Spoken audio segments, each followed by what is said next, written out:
They all stopped when she stepped through the gate. Boots still new, uniform crisp, eyes wide at the sight of the massive U.S. Navy SEAL training base. Elena Walker, 25, straight out of Bud ES, stood there silently, clutching her duffel bag. She had dreamed of this place since childhood. The air smelled of salt and steel. She walked slowly across the courtyard, feeling dozens of eyes following her every move. No one expected a woman to walk into the SEAL base with that kind of quiet confidence. When she reached the command tent, a tall man extended his hand, Lieutenant Harris. She took it firmly, her grip steady despite the storm inside her chest. "Welcome to Coronado, Recruit Walker," he said. "Let's see if your file matches your courage." That night, the ocean wind howled through the barracks. Elena lay awake, listening to the sound of distant helicopters and thinking about her father, a park ranger who had once rescued a child from a blizzard. He used to tell her, "If you ever find someone lost, don't just search, listen." The next morning, chaos hit the base. A distress call echoed through the radio. A local child had gone missing deep inside the San Jacinto forest, a few miles from their perimeter. Temperatures were dropping fast and the storm was closing in. The rescue team was short-staffed.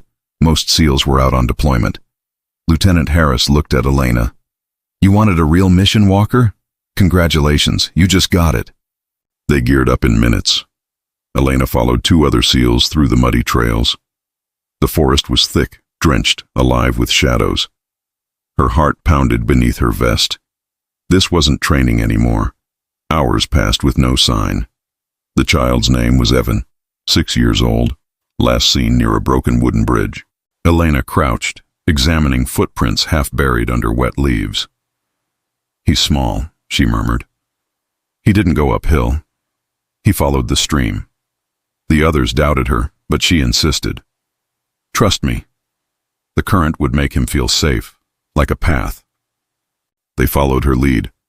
As night fell, they spotted a torn piece of red fabric on a tree branch.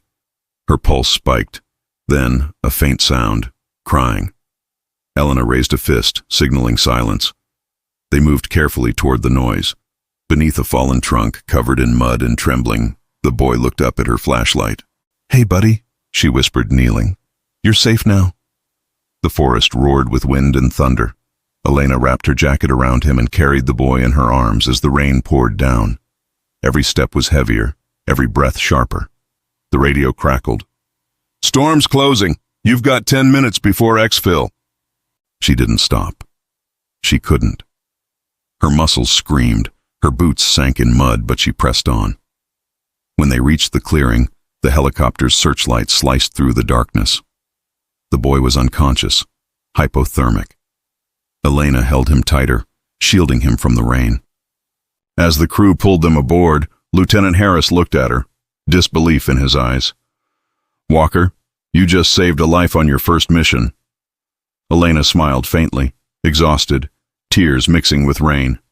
"Sir, I just listened." When they landed, the boy's mother ran across the tarmac, crying, thanking her over and over.